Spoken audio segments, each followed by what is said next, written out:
state's present. Your next witness is Dr. Ronald White. He's testifying via Zoom. Dr. Wright, can you raise your right hand? Do you swear to tell the truth, the whole truth, and nothing but the truth, so help you God? I do. Thank you. Dr. Wright, can you hear me? I don't think so. Dr. Wright, can you hear me? I can.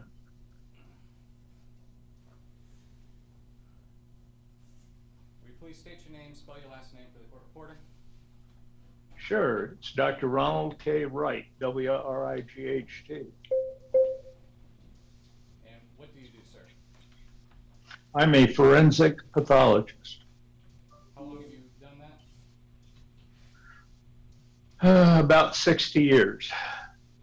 Are you licensed as a medical doctor in the state of Florida? I am.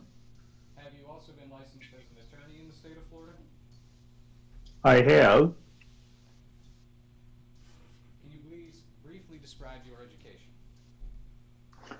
Sure. I have a bachelor's degree in biology and chemistry from the what's now it was Southwest Missouri State University. It's now Missouri State University. I have a Doctor of Medicine degree, MD, from the St. Louis University, which I got in 1971.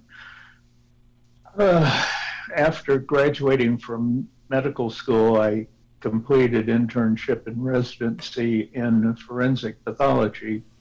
Well, general pathology first. Pathology is the specialty of medicine having to do with the diagnosis of disease.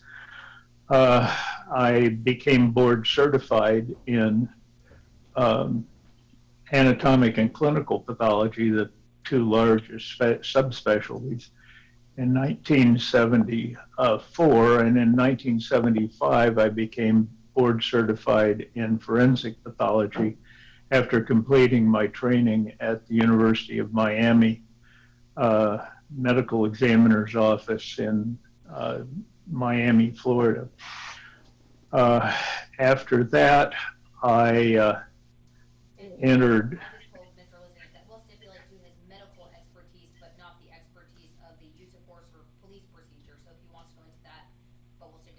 Okay, the state's stipulating that you're an expert and can give your opinion on medical matters within your expertise, so you don't need to go into your background and credentials as it relates to your medical expertise or abilities. Do you accept the stipulation? Thank you. If I may just have a few more questions for him, Your Honor. Sure, that's fine. Doctor, have you worked specifically with broken bones and fist fight injuries? Yes, I have. They're a fairly common part of forensic pathology, both in fatally injured people and in non-fatally injured people. And Your Honor, I will accept the state stipulation as to Dr. Wright's expertise in emergency medicine, traumatic injuries. I do have a few more questions, though. I understand they won't stipulate. It's so stipulated. Doctor, have you ever been certified as an expert in police practices or to render an opinion on excessive force? Yes, I have. How many times? Oh, not many. Maybe a dozen over my career. And have you reviewed materials regarding police practices and excessive force? Yes, I have. Are all the matters that you expect to testify to today based on your opinion regarding or from widely accepted standards in medicine? Yes. Right. Let's speak briefly about reported injuries to Captain Ryan Glaze. Well, Judge, I would ask to proffer him based on that because they're about to go into opinion as to police policy, procedure, use of force, and I'm not stipulating he's an expert in that. That's not where I'm going. Well, if you're asking him to make an excessive force opinion. Not yet. All right. Objections noted. Not ripe yet. Doctor, did you review any materials pertaining to this case in preparation of today? I did. Did you review any photographs or medical records pertaining to injuries purporting to have been received by Captain Ryan Glaze? I did. And based on your review of those materials, did you draw any conclusions? Certainly, he was basically uninjured. That means to a forensic pathologist, injury, it means a great deal more than it does to, say, an emergency physician. And the reason for that is forensic pathologists deal primarily with injuries that cause somebody to die. Obviously, he did not have any injuries that would cause him to die. I reviewed his records in regard to an injury to his thumb. I looked at photographs. I have not, however, been able to see any evidence of injury. Again, when you're looking at the outside of a person as opposed to dissecting it, you can miss significant bleeding that occurs under the skin and actually is only really visible if you palpate the injury. I never did that, so I can only say about the photographs which I saw, and there isn't any evidence of injury. There's no swelling, which would be expected. There really isn't anything there. But I believe he complained of pain, and I can't talk about that because forensic pathologists don't really deal with pain much. Judge, hold on, I'm going to object to this whole line of questioning because he can't testify as to anything more than Your Honor or a member of the jury can opine for themselves based on photographs. They either see or don't see physical injuries. He's not interpreting anything other than saying, I don't see an injury. And Your Honor, that is, as far as I know, not an accurate statement regarding the examination of expert witnesses. Doctors can render opinions based on what they've been provided. I understand that, but it has to do something to assist the juror in making that finding. It does nothing to assist a juror. Response? I disagree. He's essentially testified. Who was the photograph he reviewed of? Captain Glaze. All right. He's testified that he reviewed the captain's finger. Photos of it. A photo of the captain's finger, and by looking at the photo, he says there's no injury? Yes. Doctor, how many photographs did you review? I'm not sure I know the exact number right now, but a few. Were there photos of Captain Glaze's face, arms, and hands? Yes. And did you see any evidence of injury in any of those photographs? No, there was no evidence of injury. So why do you need an expert for that? Wouldn't that be readily apparent to the common person? Do you have them? I have been in several trials where it was my very plain perception myself that there were no apparent injuries, and yet, actually in the case of George Delaney, I wound up arguing, hey, when I was 11 years old, my stepbrother pointed to his chest and said he was stabbed, which he did. And I believed him. Don't be 11-year-old me. Because the closing argument from the state was, you can see evidence of injury, and I didn't see any evidence of injury. So whenever there's the potential for that, if the state's willing to stipulate that there is no evidence of injury in those photographs, then I don't think we have a problem. But if the state will not stipulate to that, then I believe I'm entitled to present an expert witness to render his opinion about it. He has to be able to opine something that a lay juror cannot find for themselves, or to assist a lay jury in making that finding. This doesn't assist them. What they see is what they see. They either see an injury or they don't see an injury for themselves based on these photos. I'm very curious to know where that authority comes from, because I haven't heard of it. That's basically It's the definition of an expert opinion. It's 9702, maybe? Doctor, in how many cases have you testified about whether or not you saw an injury based on material similar to this? It doesn't make sense not how many times he's done it. Probably about 500. And did any of those courts rule it was inadmissible because of what she's saying? Not to my knowledge. Let me rule on the objection first. 90.702, testimony by experts. If scientific, technical, or other specialized knowledge will assist the trier of fact, which is me in this case, in understanding the evidence or in determining a fact, an issue, a witness qualified as an expert by knowledge, skill, experience, training, or education may testify about it in the form of an opinion or otherwise, if the testimony is based upon sufficient facts or data, the testimony is the product of reliable principles and methods, then the witness has applied the principles and methods reliably to the facts of this case. I don't think I need an expert to tell me what a photo would show me. Judge, there's also a motion to strike him as a witness. I'd ask that you make the finding in regards to a. Well, we should have done that before he started testifying. Well, I understand, which is why I wanted to go motion by motion, but. Well, my position on that is, again, I need to call every witness and preserve the testimony by a proffer anyways, and Your Honor will be on the best position to rule on the motions to strike after having heard. You're going to proffer every single witness. Yes, sir. This isn't the trial, Judge, so. Let's, Dr. Wright, I'm going to place you in a waiting room for a moment. Let's have that motion. That's what I was talking about when I said we'll go issue by issue. And let's not call, if there's another witness, and I was checking to see if I didn't see his motion. That's what I was looking at when he started, to see if he had a motion for him.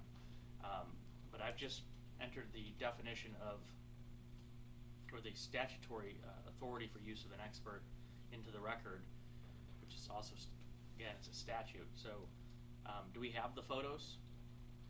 I mean, in fact, he's testifying. Your Honor, we stipulated that those photos are in.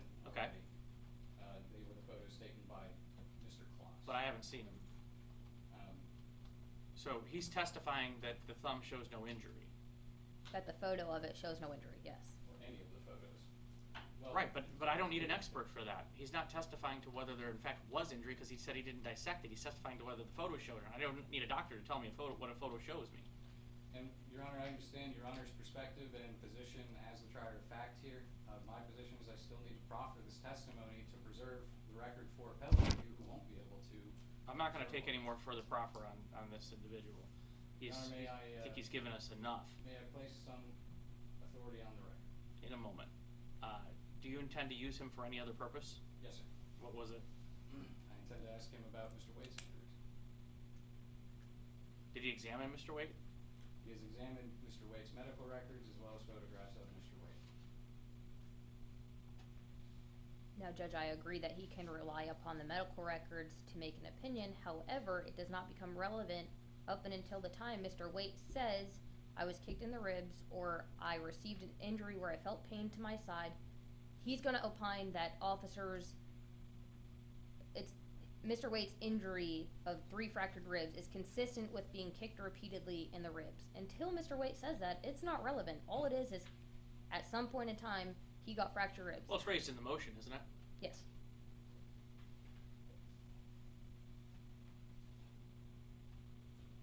Again, evidence. It's conditionally relevant upon his testimony. Your Honor, I don't agree with what Ms. Hartman is saying. I don't believe there's any rule that says that either. Evidence, what expert may observe reports. Well, you have to establish the connection between the conduct and the injury. That's what you're saying. I plan to. I think it's conditionally relevant. That is. Can I see those photos? Can you? No, you can't because we're on Zoom. Judge, I can pull it up and show you on my laptop if Mr. Rogers doesn't have an objection to that. I can just pull it up. Show Mr. Lozanish first. Make sure that the Yeah. same photos that were conditionally admitted.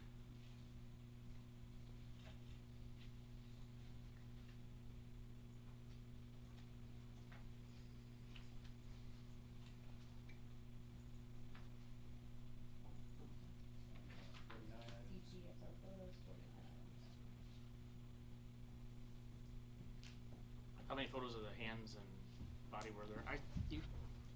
Those were his photos. Which one of these? Go ahead. So- I don't know who the captain is. This is Captain Glaze. Okay. So.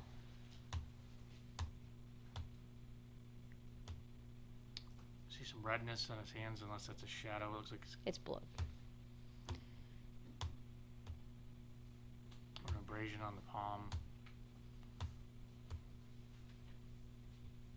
Some dried blood on the hands.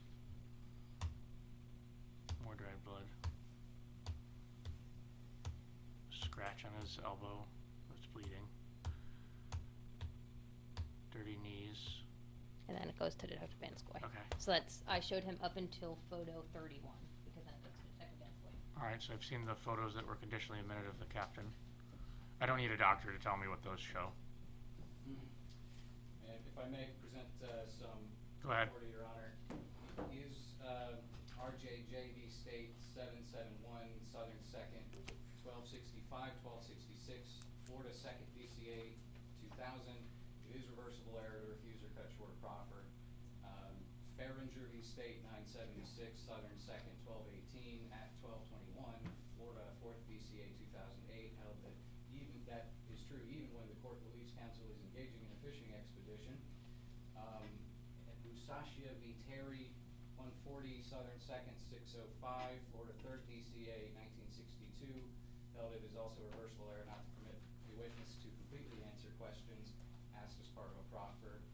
And Davis v. P. Fund 479 Southern 2nd 230 at 231, Florida 3rd DCA 1985 held that appellate courts will generally presume the exclusion of evidence was prejudicial when the trial court prohibits a proffer. Additionally, my understanding of the best practices, if I'm not able to present a proffer in this hearing, then what I would then be bound to do, I think, is sit down with Dr. Wright and a court reporter outside of the courtroom. There won't be cross-examination, won't be time limited. And then I would need To testify to what? He's already proffered that, or he's already testified that there was no injury. The rest of my questions, Your Honor. Related to there being injury or not? I only have a handful more of questions about Captain Glaze. We would have been done with them by now. Judge, it's my argument that you don't have to let him proffer everything. He has to establish relevancy before he's allowed to proffer or testify about everything else. He has not established how he is relevant in this case if he can't opine anything more than you can discover yourself, and he proffered how he came to those conclusions already. I'm assuming your argument as to relevance is that because he's not injured, the force was therefore excessive? In part. Okay. What's the other part of the relevance? Perjury, Your Honor. With Captain, so it's impeachment. Yes, sir. Well, it will be used for that as well. Because However, he's, it also goes to whether or not the deputies were lawfully engaged in the execution of their duties if they are changing reports and testimony. The injury does? Your Honor, there were many instances of statements that are not consistent with each other, and All right, I'll let you finish this witness. Thank you. Let's try and move it along, though. Yes. Doctor. Doctor, can you hear me? I can. Doctor, did you draw these conclusions to a reasonable degree of medical certainty? I did. Did you, in your analysis of these injuries, use widespread medical analyses, methods, and procedures? Yes. And your opinion regarding the purported injuries to the captain were that there is no evidence of injury to the thumb or his face, is that correct? That is correct. Are you aware of any medical tests or techniques that could possibly dispute Captain Glaze's claims that he has pain? Well, probably not now, but initially doing an MRI of his head and his hand would have shown swelling and bleeding if there had been any. MRI's magnetic resonance interferometry is a procedure which allows to see internally the same sort of thing that you do when you do a dissection. That, to my knowledge, was not done. And without that, you have to rely on the pictures, and the pictures show no swelling and no injury. Thank you, Doctor. Let's talk briefly about injuries reported to have occurred to Mr. Michael Waite. Did you Yes. read any materials regarding Mr. Waite? Yes, some days, nearly a week after his arrest, he went to a medical facility, and they did a plain film of his chest, lateral and AP, and found that he had 3 broken ribs. Based on your review of those materials, did you draw any conclusions? I did. And speaking specifically to medical conclusions, not police practices ones, what opinions did you come to? During the arrest, he was kicked. Produced in a person who's not geriatric, producing rib fractures with a fist blow is quite unusual, and it's quite usual. Doctor, you're away from your microphone, and we are not getting. Oh, sorry. Seeing that he had these fractures, the only conclusion is that they were caused by him being kicked. Ribs are quite resilient against fracture because they act as a unit together, and impact force causes them to basically dissipate the kinetic energy when you hit the side of the chest. It is possible that you can get these injuries from fist blows, but it's highly unusual. And a person who isn't geriatric, it's basically, doesn't happen.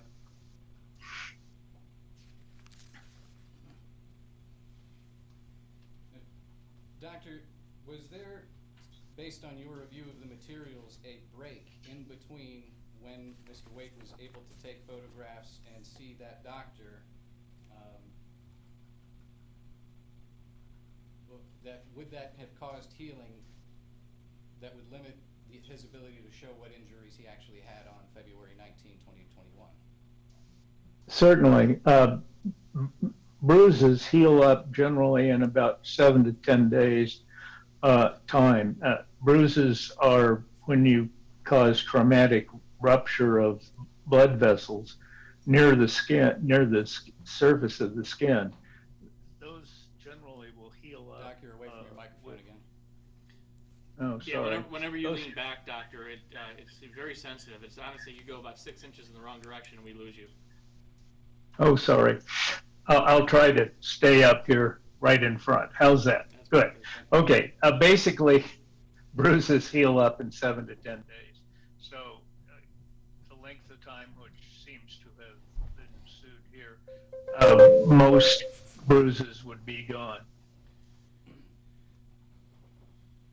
Fractures, of course, are not going to go away that soon. They take 2 to 3 weeks.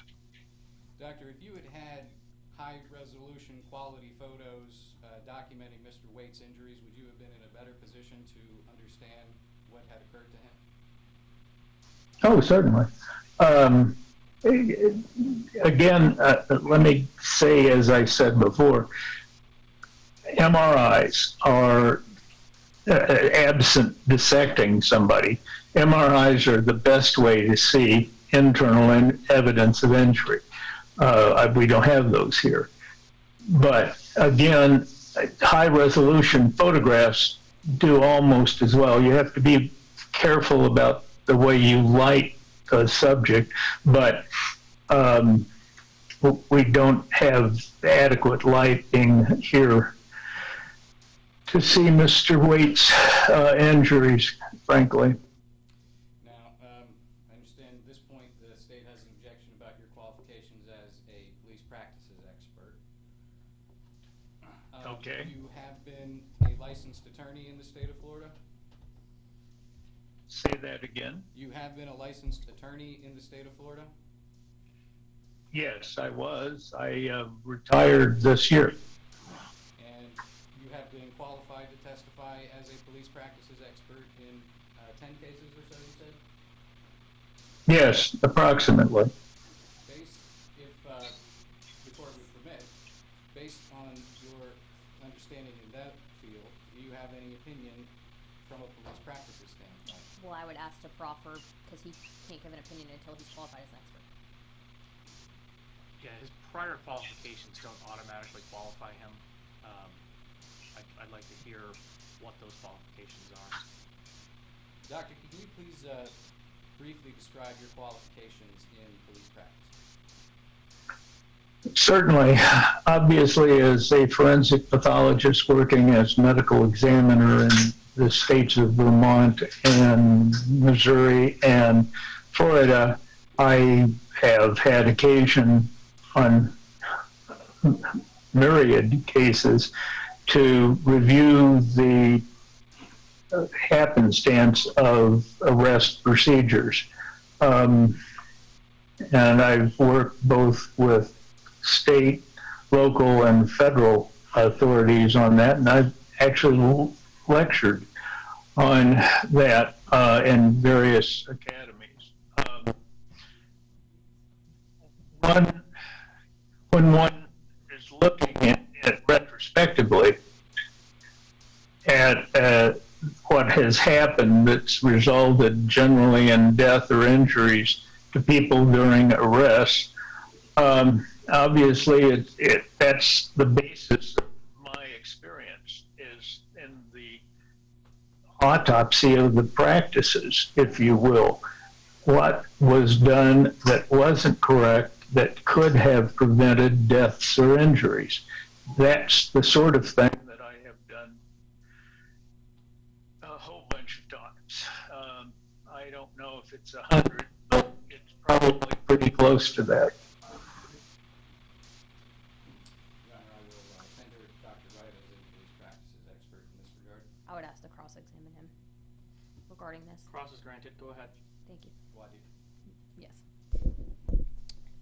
Dr. Wright, were you ever qualified as an expert in this circuit?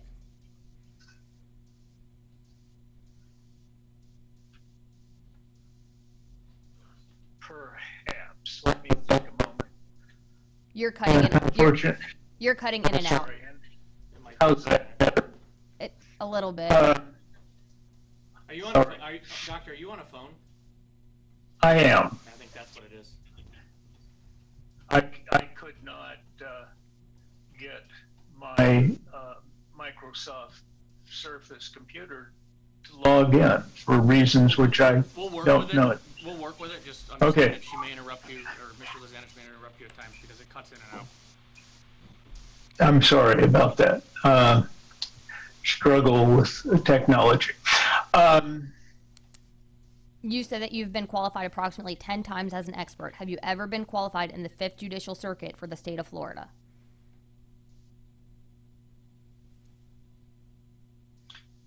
Is Gainesville in the 5th Circuit? No, sir. I don't know. No, then I haven't. Okay. Did you ever go to the police academy? I've lectured at the police academy Have you numerous times. Have you attended? Did I go personal? No, I have not. Have you ever went through a training in regards to policy and procedures at a specific sheriff's office?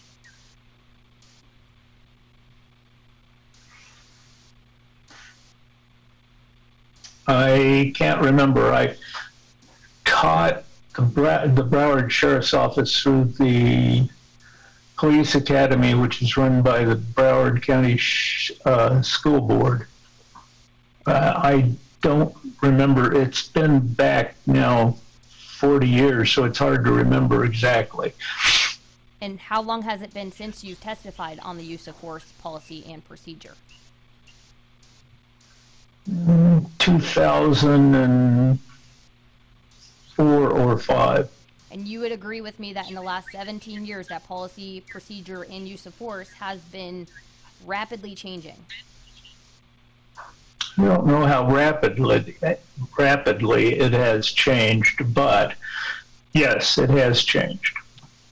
And from my understanding of what you said, most of your expert testimony or expertise has been in telling law enforcement officers how to avoid causing certain medical induced injuries. So your opinion is more medically based, injury based than policy, procedure, and use of force. That is correct. I have no further questions. I would just, are you going to read properly? Or If you have an objection, I'm just going to ask. my objection would just be that he's an expert in medical, not policy, procedure, or use of force. Do you have a reply? You know, he's taught law enforcement at the academy numerous times. I believe he's served sufficient qualifications qualifications and background to render an expert opinion. It doesn't necessarily require somebody to have a PhD in base practice of science. It only requires somebody to have more advanced, sufficient training and experience than a layperson, which he has established he does.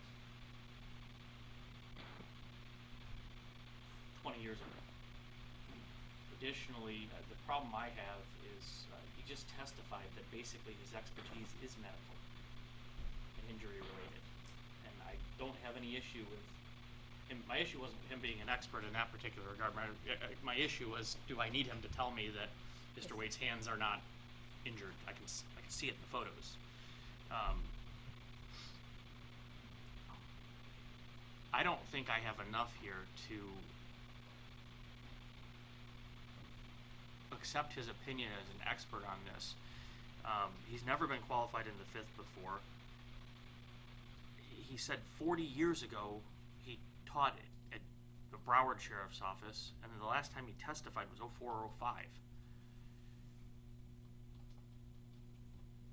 Your Honor, I'm not sure that was what he said. Isn't that what he just said? Yes. Can I ask him to clarify that? Sure, let me get him back. I didn't want to.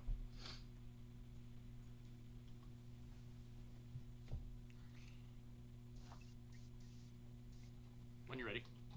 Doctor, when was the last time you've testified as an expert?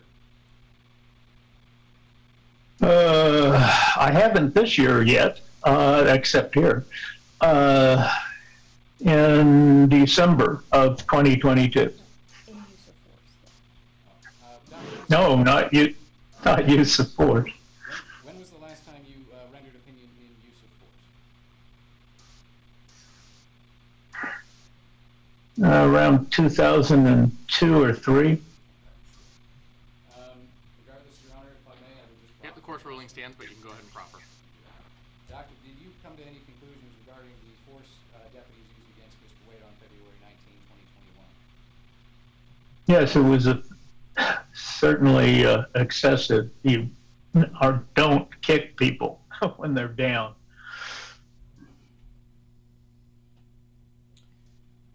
Thank you, Doctor. I have no further questions at this time. All right, Cross. Yes. Doctor, did Mr. Waite tell you that he was kicked? No, I never spoke to Mr. Wade. I just looked at his injuries, and that's the only conclusion that really can be drawn from the fractures that he had. So, can you say within a reasonable medical degree of certainty that he was not, and in your opinion, I know that we're not really talking about excessive use of force, but can you say that it was not another instrument used to hit his ribs? No, I can't rule out a McDuffie type Kel-Lite or a baton, a weighted baton. Those can also, if swung, produce fractures like this. I've seen those. But other than something of, it's hard to get the amount of force to fracture ribs unless somebody is down. That is, they are their other side or back is supported by the ground. Wall will do too, but it generally, in my experience, is the ground, and you kick someone or you stomp on them. Actually, stomping is more common, but if they're upright and you're striking them in their chest, most of the kinetic energy that you could do when doing that is dissipated because the victim moves backwards. And Doctor, there was no video of this use of force, was there? That's what I've been told. Okay. So that's not, you didn't review a video, or this is just conclusions you're making only based on medical reports you've reviewed? That's correct. And you didn't talk to anyone regarding this case except for reviewing those reports? Other than Mr. Zlizvanovich, Lizanich, whatever. yes, close. Thank you. I have a hard time with this name. Anglo experience. But at any rate, yes, that's the only person that I have talked about this particular incident about. Doctor, can you say that within a reasonable medical degree of certainty that this absolutely could not be caused from someone approximately 230 pounds falling and taking Mr. Waite to the ground and Mr. Waite falling on something that hit his ribs? No, I can't say that it's impossible. Saying anything is impossible is outrageously difficult based on reasonable medical certainty. However, it would require something such as a bucket for him to have fallen on, to have broken these ribs. You've got to have a point source of kinetic energy. Generally, as I said, in my experience, that is most often from kicking or stomping. However, I can't say that it is impossible that these could not have occurred when a person weighing 230 pounds fell onto some sort of object. Okay, so you can't say that if Mr. Waite had fallen, so his kinetic energy is touching the ground, because you said it would have to be supported by the ground, and his ribs hitting a gun or taser with a 230-pound man falling on top of him, you can't say that that would not cause a rib fracture. It's highly improbable, but I can't say it's impossible. So, in your medical opinion, it is possible? Remotely, yes. And doctor, you can still tell, even though you said you would have liked to have seen MRIs or x-rays or photographs sooner in time to this alleged, in your opinion, kicking occurring, you can still tell that he has fractured ribs, correct?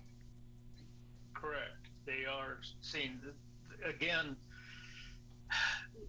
the way you take x-rays, it depends on how much Röntgen rays you produce. You set the standards differently. I believe this one was set to show the ribs, although I have not seen anything other than the radiologist's report. I'm assuming that that's what they did, because he came in complaining of pain on his ribs, so they would have dialed up the power in the x-ray machine. But that stays around until they heal completely, which takes about 6 months. So I'm counting on that's the technique they used to interpret the x-rays that were taken. And how long ago would you say that this injury occurred from when the x-ray was taken? I can't say, because the practicing radiologists who are board certified, which is required, are generally not attuned to making a determination of when something occurred. You tell, when you break a bone, it bleeds. And when it bleeds, then there's a healing process in which the bone is reformed for a process called callus formation. And you can look at that and tell within a very small window of time as to how long it's been. But ordinarily, radiologists don't know how to do that and aren't experienced in it. So other than saying that he didn't mention callus formation, it would suggest that it was less than 6 weeks, maybe 8 weeks. Generally, they'll mention callus. Callus is, again, the formation of new bone. He didn't mention it, so I assume it wasn't there, but I'm assuming that. Okay, so you can opine relatively, approximately how long ago that injury was sustained? Correct. Okay. And you reviewed the medical reports. Did you review the the top of the medical report where Mr. Waite indicates that he got this injury from multiple officers jumping on him? Yeah, I did see that. Okay. And it didn't mention anything about kicking? Did not mention a thing about kicking. I don't have any further questions. All right, anything else? All right, doctor, thank you for your time and testimony. You are free to go about your business. Thank you very much. I try to get a better microphone next time. That's okay, don't worry about it. Thank you. Okay, bye. Okay. Next witness, or do you want to handle this issue on the motion to strike? Yes, Judge. I would argue that basically the only medical opinion he is able to give is about the fracture of Mr. Waite, which my argument is that it does not become relevant until Mr. Waite says, I got that pain from X, Y, and Z, because even that doctor can't say with certainty how that injury is relevant to this case, because he didn't see it on video. All he knows is that Mr. Waite has a rib injury, period. Doesn't know how, precisely when, where.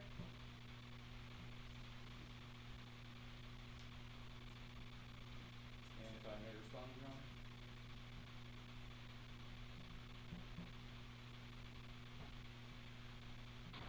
Go ahead. 9704, Florida statutes, the basis of opinion testimony by experts states, the facts or data upon which an expert bases an opinion or inference may be those perceived by or made known to the expert at or before the trial. If the facts or data are of a type reasonably relied upon by experts in the subject to support the opinion expressed, the facts or data need not be admissible in evidence. Facts or data that are otherwise inadmissible may not be disclosed to the jury by the proponent of the opinion or the inference unless the court determines that further value in assisting the jury to evaluate the expert's opinion substantially outweighs the prejudicial effect. In other words, what she just said is not what the law says. Any reply? Just that I agree it would assist the jury if Mr. Waite made it relevant. It's not relevant right now. All we know is he has an injury. Well, he said he reviewed medical records, reviewed photographs. I think this is more of a weight versus admissibility argument. I think he can testify to that. The question is, how does the jury weigh that? Well, the problem is it's irrelevant because he cannot say that that rib fracture came from this case at all. He reviewed x-rays, but who's to say that that didn't happen Well, before, didn't he say after? within 6 weeks? Did he give a time frame, 6 to 8 weeks, or I know he said 6 weeks. He said approximately 6 to 8 weeks, but this was taken, these x-rays were 2 weeks after, is the first thing. The second thing is that, how does he know that Mr. Waite didn't trip and fall or get into a fight with someone else? Weight not admissibility, that's cross. No, because then it's not relevant. Because it's not relevant until he informs this court, the jury, that I received. It's relevant. It's relevant. It's the question is, you're questioning the strength of the evidence. He's made an issue of injury in this particular case. What you're saying is you weren't injured in this particular case. Now, a person could conclude that based on his testimony that he was injured in this case. Effective cross-examination could attack everything you just said. I think it goes to weight, not admissibility. I believe he can testify as to the injuries he received and how he's come to that conclusion. He just testified that Mr. Waite never told him he was kicked, and he said he'd reviewed the reports where he said there was in effect a pylon or something like that. So my ruling is he may testify to the first portion of his testimony. The second portion is that contained in the same motion? Yes. It is. There was one other issue with his testimony. The state would argue that it's also not relevant because that talking about justifiable use of force for Mr. Waite to be able to resist with violence, because that goes to excessive use of force. They don't get that instruction until there's a showing that there was an excessive use of force. So he would not be relevant up and until there's a showing of excessive use of force. Isn't he the showing of excessive use of force? No, because he can't provoke it. So, No, I mean the doctor. Isn't the doctor himself the showing of excessive use of force? but that use of force has to be before Mr. Waite committed the resisting width or the bat Leo, which it's not, because as charged in the information, it's the state is going under, we charge battery of a law enforcement officer in resisting with violence against Captain Glaze. Because as soon as he reaches to get the defendant's arm, immediately after coming out of the fence, this defendant rears back with his arm and hits Captain Glaze across the face. It's at that time Captain Glaze picks up this defendant, drops to the floor, and then they're trying to wrestle to get this arm that's under him to his back. So your argument is that he provoked the use of force, Yes. and the response was reasonable pursuant to the provocation.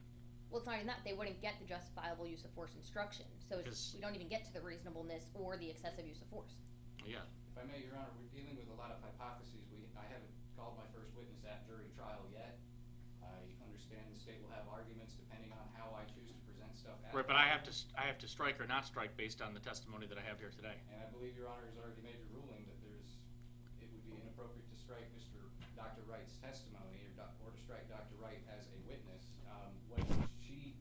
And I believe Ms. Hartman will tell you she has no personal knowledge. She wasn't there. She can't tell you how it went down. If she has evidence to contradict things, she should present those through witnesses and testimony and other evidence.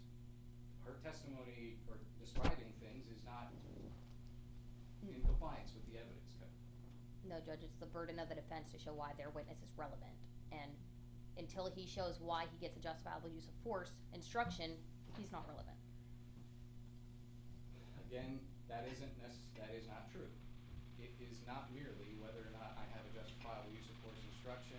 If the deputies were not engaged in the lawful execution of a legal duty at the time of the arrest, You still can't resist with violence. they cannot prove those charges because those charges require proof that they were lawfully in the execution of a legal duty. They're serving a warrant. Correct. Which is another point in controversy. The point is, though, any iota of evidence that would tend to contradict whether or not they were in the lawful execution at the time they were serving it, whether they were engaged in any other kind of bad faith illegal conduct at that time, it's directly relevant to that question. And Mr. Wade can't have a fair trial without this evidence. There's clear case law that says you can't resist with violence no matter what. It's not true. The jury instruction says you may resist excessive force with violence. Excessive force. But And you're talking about I'm still an not- unlawful warrant. You're not talking about I'm still not excessive. arguing justifiable use of force. I'm arguing they were not engaged in lawful execution, which is a direct element of the offense, and the case law is pretty clear. If they can't prove lawful execution, then the highest crime chargeable is a misdemeanor battery, which they can raise in. So if that's the case, why do you even need any of the injury testimony at all? Because my understanding was you're making the argument that goes to the excessiveness, but if you're not arguing that, then excessiveness isn't an issue. it can be admissible for more than one thing at a time. Both for whether or not they were engaged in lawful execution. If they were engaged in excessive force, then there's a strong argument that that was not lawful execution. It's also potentially admissible in the self-defense context, but again, I haven't raised any self-defense issues for this motion or any other motion. I've done stand your ground motions, and I haven't done one here. I keep saying stand your ground issues. I haven't raised that issue. At the moment, I'm attacking lawful execution. Which you don't need a medical expert for. That's an opinion, but it's not mine. A doctor can't say if a law enforcement officer was lawfully executing a warrant. Right. But his testimony can assist the triers of fact in determining whether or not the deputies were. Or excessively using force, which gets us back to this instruction, which I'm arguing he doesn't get to have because there's no showing that there was an excessive use of force. It's an affirmative defense that defense bears the burden to put on at least a showing of an excessive use of force. There has been no testimony to support such. And if that sounds like an argument or objection at trial, I haven't made that. We're not there yet. At trial, I very well will argue different things. And Judge, I'll stipulate that if Mr. Waite takes a stand and says these deputies kicked me, and then the doctor gives the opinion, then it's relevant, and then he's admissible. But we don't even get there because well, honestly, I don't even think we get there because it's not relevant either way, because well, the issue today is whether he's being stricken from this proceeding.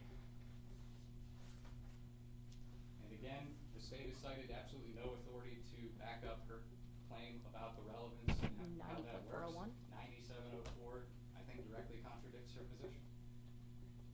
90.401, the relevance statute. It's pretty broad. It has to prove or disprove a material fact at issue in order for it to be relevant, and it is not relevant if they're not getting the use of force, which there's been no testimony about. You understand what she's saying, Mr. Lozanich? That the fact that he has injury alone isn't enough. You know, if he was a heavy equipment operator and he fell off the bulldozer the day before they got there, then your whole argument is... To me, it sounds like her argument is unless each individual witness proves your entire case for you, they should be struck. And that's not how the law works. You can build a case. In fact, that's how you build a case, with multiple witnesses, multiple pieces of evidence, tying in and relying on each other. If you have to establish that the injury came from this incident. I think she's right on that. You can't ask for dismissal for due process for use of force, but no testimony to support that happened in this case. You have to be able to establish, and you have not done so, that Mr. Waite was hurt due to the excessiveness of the force used in this situation. And the doctor said it was from kicking, but then sort of impeached himself. Your Honor, that's not the characterization I would give it. I believe the doctor testified that he reviewed medical records, both medical records at the jail, immediately after this incident occurred, which ties it to this incident. Also, immediately after he was released from jail, photographs of the scene, and arrest reports.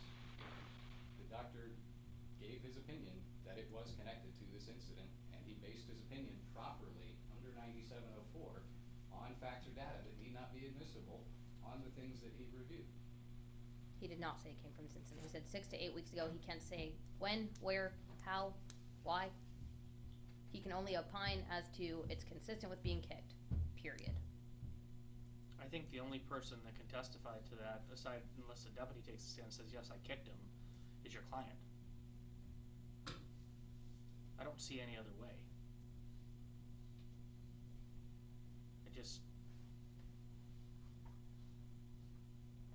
It seems like the cart is before the horse with the doctor.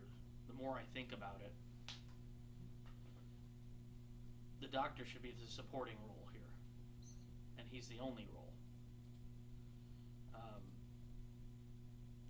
And I do think his weight can be the weight of his testimony can be considered. I don't want to confuse anybody because we're talking about weight, 230 pounds, and so on. I think that has to come from somebody that was there. I think there has to be some testimony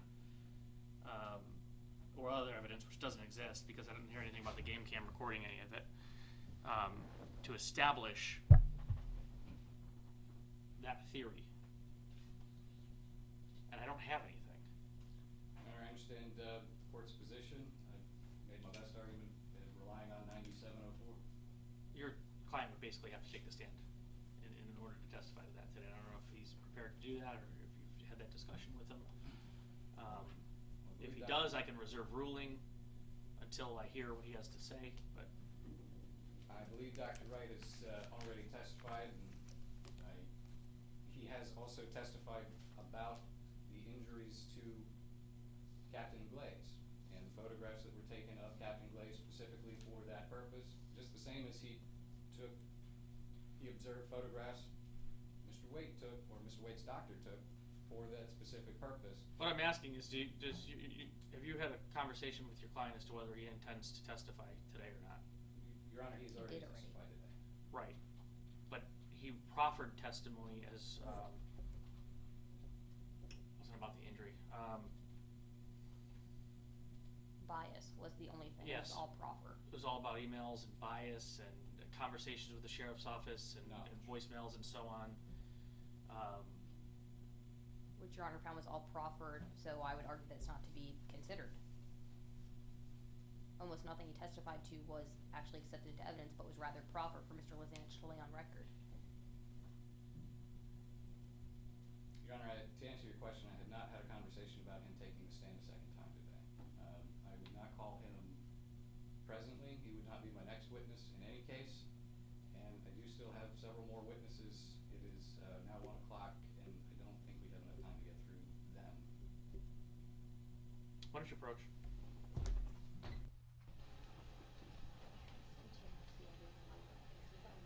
So he's been up all night and he's not again. No, I understand. I'm asking where he's lined up. I don't see how you get there without him, or without a deputy or the captain saying, yes, I kicked him, or I don't see how you do it. In which case, I probably have to reverse myself and strike the good doctor. So that's why I'm asking if you've had the conversation, because I can reserve ruling if you believe and can state as a member of the bar that you believe that testimony would be forthcoming after a conversation with him. But the interesting thing is his medical records, he didn't say that. He said he was piled on. So he may not want to. All part of the conversation you're going to have with him, but I can reserve ruling on that. We've got a lot of issues here, and I don't want to get them confused or conflated. I'd like to rule as we go. So, what do you want to do? Who do you still have left? Well, I intend to call Thomas Titterington next. Okay, who's he? He's a police practices expert. Okay. There's also a motion to strike on that. Yeah, I saw that one. And a motion to strike, her motion to strike on that, and Dr. Wright. And, well, actually, We just did my Dr. motion to Wright. strike, her motion didn't get in before her motion to strike Dr. Wright did, so I didn't talk about him. But essentially, she argues it's no scientific reliability. Kumho Tire says it doesn't just apply to scientific things, it applies to other forms of expert testimony too, as long as it meets those standards, being widespread use. That's the Ford Explorer issue. Wasn't that? I don't recall the Ford Explorer. If I remember right, the Kumho Tire was a gentleman had observed or was asked to testify about defects in a tire, and it was his opinion that there were defects to the tire. The basis for his opinion was that it was just based on his training and experience, and he didn't have, reliable methods, testing, these things I do believe Chief Titterington will be able to accomplish. But there's no scientific testing. I don't want to pre-argue motions that we're not on. If we can. Well, that one's on, the motion to strike the state's No, motion. no, no. I understand that, but like that we're not putting on testimony for. I'm attempting to keep it orderly to go one motion at a time so you can rule on it. Now we were talking about Dr. Wright, and now we're jumping to Dr. Titterington. He asked who's next. Well, do you want to have a conversation with you? Because I really would not like to move on to someone else without putting this issue to bed. Well, Your Honor, the testimony's proffered. If Your Honor is inclined to rule one way now, I don't think I am prepared to call him as a witness today to testify to that. And again, I don't think we have enough time to get done today, particularly if the state has any hopes to call any witnesses. Probably not. If you're calling each of them up, I'm trying to efficiently do everything while they're up there. How much more time do you think we need? There's Detective Chenoweth, Detective Cutlip, Detective Vanskoy. I don't know who you intend to call. I'm not going to call any more than you're calling. I have a good number of witnesses. Ed Blair, Blaze. I intend to call. I have to give up my strategy. Cutlip, Farkas, Chenoweth, Vigiano, and Glaze. That's everybody that was there, right? No, there was also Indorado and Well, let me put it this way, I'm they not were all calling there, them, right? But yeah, all 5 of them were present. And how much time do you think that'll take? Detective Chenoweth will take the most time. Yeah. He was involved beginning to end.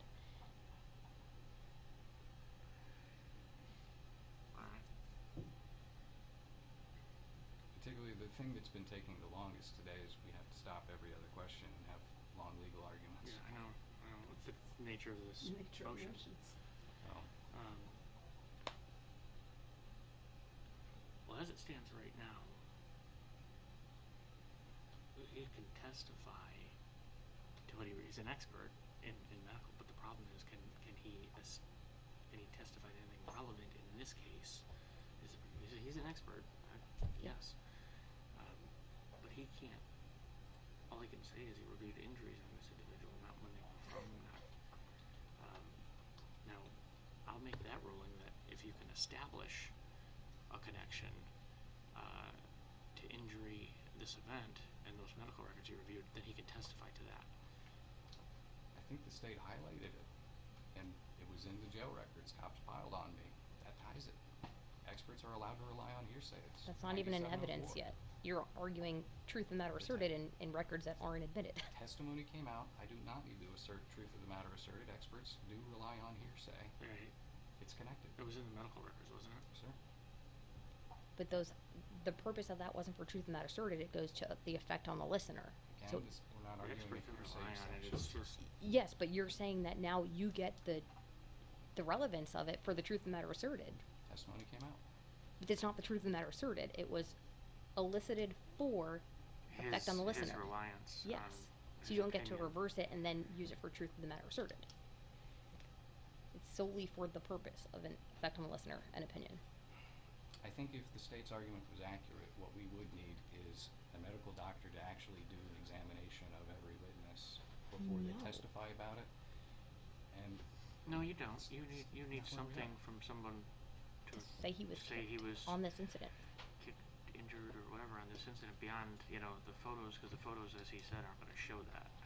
But he did say that he reviewed the materials from this incident, Which- for this incident, and about this incident from different perspectives. But he also said he never talked to your client, and he also said all he did was review photographs of saying he could have been kicked. Which is totally in compliance with 9704. No, it's still not relevant. We're not. You don't get a jury instruction based on he could have been kicked. And the doctor's testimony was that he probably was kicked. And it was a only remote possibility. It could have been anything else. But we don't know Again, when Mr. or Wade where or by cannot whom. get a reasonable, The court's ruling is he is an expert in forensic pathology and injury and so on, but I haven't been presented with enough to assist any trier of fact, myself included, as to whether his testimony here is relevant to this particular situation. I assume it could be established, and if it is, I'll revisit this, but for now, the state's motion to strike will be granted as outlined by the court. As to the police procedure portion, I do not find him to be an expert in police procedure. The last time he testified on that was 20 years ago. His experience is limited to as far back as 40 years ago. He's a bright individual, but that is a grasp at straws. So he is stricken as a police procedure expert as well. You have another one, didn't you just say that? Yeah, that's Yeah. Chief Tom Titterington. All right, so that's the court's ruling. I don't know if the clerk can hear me at all, but Lori, did you get that? I'm trying to. Yeah, okay. I heard the part that you don't find them All right. All right. As far as the court's ruling, the doctor is an expert in forensic pathology. However, his testimony doesn't assist the trier of fact in this particular case because there is no established connection between his findings and events that occurred or are alleged to have occurred in this particular instance. As a result, he's stricken. That is conditional. However, if there is a showing that through testimony or other evidence that there is a connection in date, time, place, and manner to this injury and the allegations of this particular case, the court will revisit that ruling. As to the doctor being an expert in police procedure. I do not find him to be an expert in police procedure. His experience was rather dated. The last time he testified and was qualified as an expert was more than 20 years ago. There have been substantial changes, particularly over the last 5 years in police procedure. It's a constantly modifying area of policy and practice. I know that from firsthand knowledge. So he will be stricken as a expert in police procedure. All right, anything else on that motion? No. All right, you want to call? Defense calls Chief Thomas Titterington. Is he online too? Is he T-tied, do you think? Yes, sir.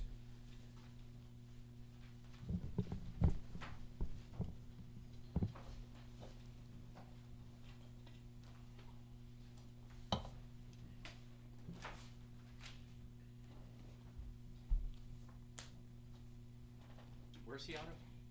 At the moment, he's out of Detroit. Or Plymouth.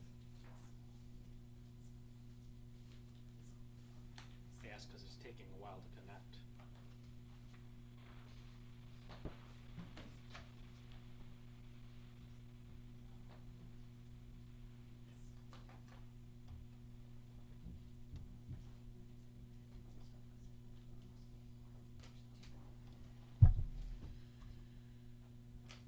I suppose we should handle his motion first, though. I believe Your Honor will be in a better position to review that motion after you've heard Chief Titterington's testimony.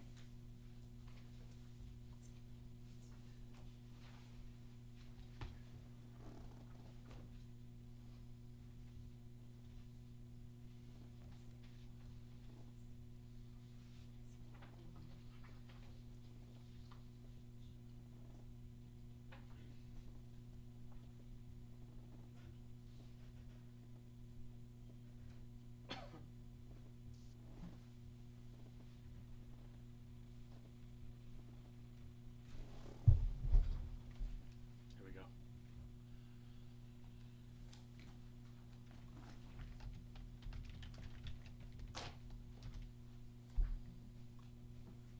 Can you hear me? Yes. All right, do you have any video? It's all black.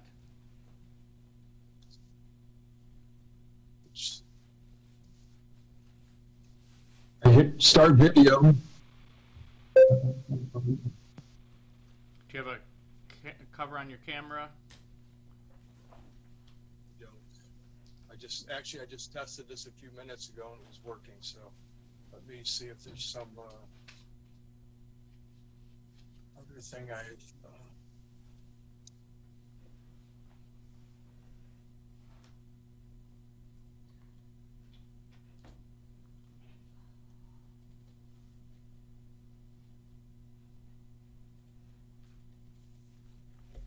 And Judge, now that I'm thinking about it, we haven't sworn in any of the witnesses, I don't think. I swore on all of them. I don't think so. All of them. I swore on the doctor. I swore on everyone. I swore on the defendant. He stood right there. I just don't recall Dr. I Wright. swore on the doctor. Okay. Right at the beginning. I swore in the CCSO Kim Helms. custodian. Okay. I swore them all in. Should I try to log back in and maybe that will solve the problem? Let's try that. I'll be right back. If he's on his computer, it seems like his video's on, but the covering. Looked like of the cover. I asked him. camera- He said it just worked. So. Huh.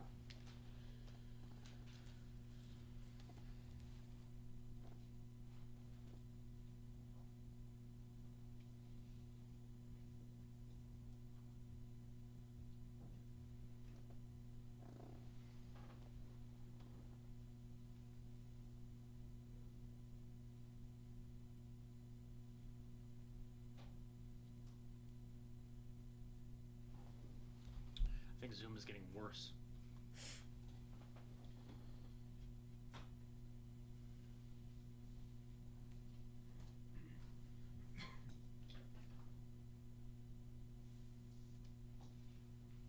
Oh, still not working? You sure you don't have a cover down? I don't. Turn the video off completely.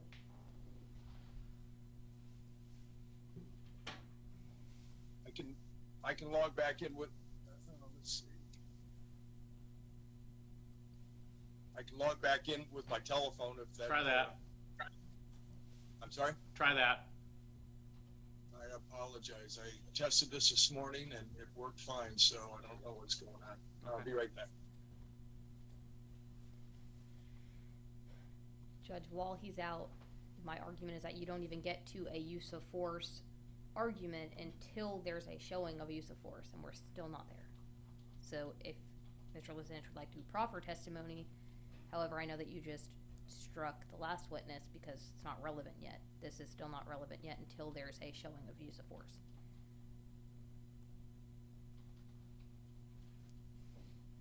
That's true.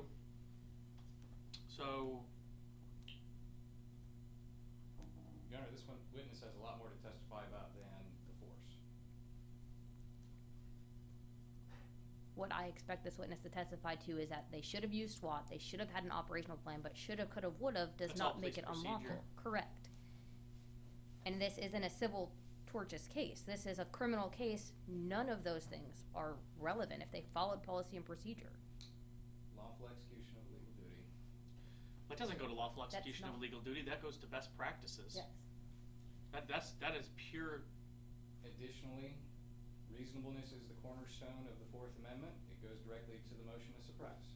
But you're not to the point where police used physical force before he committed resisting with violence. We can agree to disagree on how this has to go. That's what I don't like to say. We're just kind of going in circles on this. Can you approach?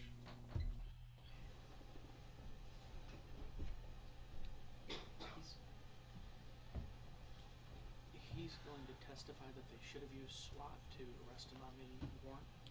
Yes. He's going to testify to a number of things, more than that. But yes, he will testify that SWAT should have been considered, that they should have done a tactical operations plan.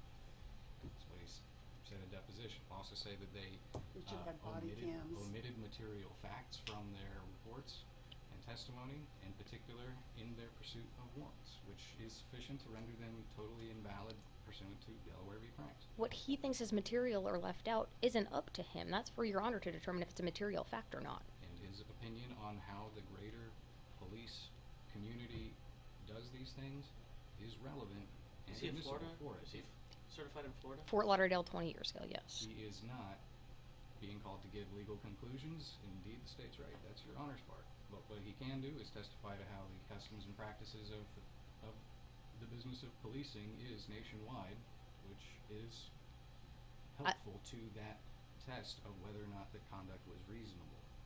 You don't get to ask another detective, well, would you have done this or would you have done that? It doesn't matter what they would have done. Reasonableness as to what? You keep referring to the Fourth Amendment. To the use of force? Well, To how they made the arrest? To their leaving material exculpatory facts out of their reports and testimony, How can he say that? He wasn't there. because he reviewed their reports and testimony and other evidence. Then you need to ask them And about the fact that they left out. experts may testify based on facts and data that's presented to them, whether or not it's admissible, relying on hearsay that's 9704. Making a Frank's argument, which is not. It's Leon, but yes. And I am making a Frank's It's argument. Leon. It's U.S. versus Leon. Franks means that they falsified materials, but U.S. v. Leon, which requires a specialized motion to be filed. reports are written every day where folks come in and testify and there's things that weren't in the report and then you impeach based on that. Yes. I don't understand. You're presenting this more like a 1983 suit against the sheriff's office. You know, I arranged my my witnesses today based on the amount of time we had, and I was hoping to get through this today. Indeed, I would have originally called them faster, but It's a motion to suppress and a motion to dismiss on a warrant. That's what led to this, was a warrant. And you introduced documents in your case where the defendant made threats to shed blood and to commit other violent acts. They're in your admissions. I mean, why do I need an expert to tell me that 6 individuals was probably not a bad idea? This is not a situation where they would have called SWAT for. Of course, that's your witness's opinion. and Your Honor will be in a position to rule on his testimony after you've heard it. I do need to offer to proffer it. And if denied, I All right, you need can to call proffer it. later. All right, what was this? T-Tide, he's back. Your Honor, the state would just, again, argue that you don't have to proffer everything until there's a showing of relevancy.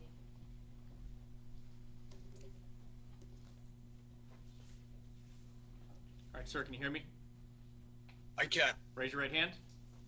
You swear to tell the truth, the whole truth, nothing but the truth, so help you God. I do. Thank you. Sir, can you please state your name, spell your last name for the court reporter? Thomas J. Titterington, Tidderington. Your Honor, can you raise his volume a little? You raise it much more, he gets close to that mic and it's gonna... All right. Chief, did you retire last year? I retired in June of 2022, yes. And what did you retire from? The Plymouth Township Police Department as the police chief. And have you also worked as a police chief in Fort Lauderdale? I have For how many years? approximately 22 years. Chief, approximately how many total years do you have in law enforcement? 44 years. And approximately how many hours of training have you completed? Thousands of hours. I don't know that I have an exact number over 44 years, but several thousands of hours. Chief, how many agencies and organizations have you done training with? Well, as a trainer, I've trained hundreds of different police departments in both the state, local, and federal law enforcement arenas. And as far as the training that I've received, it's been from many, many different variety of different agencies and training institutions, I should say. And as a trainee, about how many organizations have you trained with? I would just estimate 50 to 100 different agencies, training institutes. Have you attended conferences with law enforcement officers from other parts of the country? I have, yes. How many total agencies have you been employed by in the field of police? Standards, practices, and training. I've worked for 3 different agencies, including the on loan to the Drug Enforcement Administration for approximately 5 years, so it would be a total of 4. Has any court found you qualified to testify as an expert witness in the field of police practices? Yes. About how many? Well, in my assignment as a detective or a police supervisor in the Broward County courts, I've been certified as an expert on many cases. I don't have an exact number. And more recently, as an expert witness, I've probably been qualified 3 or 4 different times in terms of civil cases. Did you review standard policies and procedures in police practices in preparing for your testimony today? I did.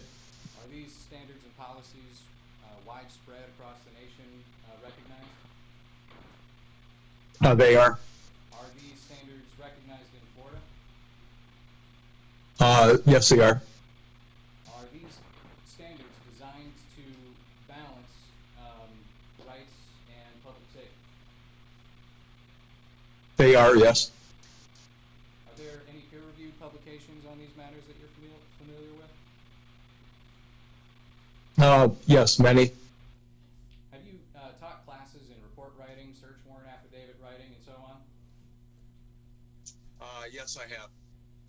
And do standards exist to evaluate the effectiveness of these policies? There are standards that exist in terms of report writing and search warrant affidavit drafting, yes. Have you reviewed Citrus County Sheriff's Office own policies? I have, yes. And is Citrus County Sheriff's Office policies generally in accordance with national standards? They are. Can you tell the court what CLIA stands CLIA is a commission on accreditation for law enforcement agencies. And is that a nationally accepted process that agencies go through? Yes, it is. Did you handle the CLIA accreditation process for Fort Lauderdale? I was in charge of the process for a couple of years, yes. And is Citrus County Sheriff's Office accredited, or do they adhere to the CLIA standards? It's my understanding they are accredited and they have been reaccredited through CLIA, is my understanding. Your Honor, at this point I'll tender Chief Thomas Titterington as an expert in field police practice. Any voir dire? Yes, Judge. Mr. Titterington, long career there, but you've been 21 years, you haven't been in the state of Florida working in the law enforcement field? I've retired from Fort Lauderdale in 2001. Since that time, I have done training in Florida, but I retired as a Fort Lauderdale police officer in 2001. Okay. Are you still certified in the state of Florida as a law enforcement officer? No. How long have you not been certified as a law enforcement officer in the state of Florida? I'm assuming my certification ran out when I retired, I believe is the process. And you've never worked at the Citrus County Sheriff's Office before? I have not. Okay. And you said that you reviewed their policy and procedure. Did you talk to anyone about the interpretation they have of that written policy and procedure? No, I haven't spoken to anybody from the Sheriff's Office. Okay. Have you ever been qualified as an expert in the 5th Judicial Circuit of the state of Florida? I don't believe so. Okay. And, Your Honor, that would be all I have as far as voir dire before we get into opinion testimony. I actually have a couple questions. Is it Titterington? Yes, sir. This is Judge Britton. Did you ever have the responsibility of writing operational plans? Oh, yes, sir. Both as a detective and also as a supervisor, and then later on as a police manager. So, yes. Okay. What was your role as a police manager? What is that? Well, a sergeant is the first line supervisor, and I was in the organized crime division. I was a detective. I was a sergeant, a supervisor, and then ultimately a commander of that division. A commander with the rank of sergeant? No. As the rank of captain, I was the commander of the Special Investigations Division. All right. Were you ever on SWAT? No, I was in charge of the SWAT team, but I was never a SWAT operator per se. All right. And when SWAT did their risk assessments, was that your responsibility or somebody else's? Well, it would be my responsibility to provide the information to the SWAT team in order for them to do their analysis and risk assessment.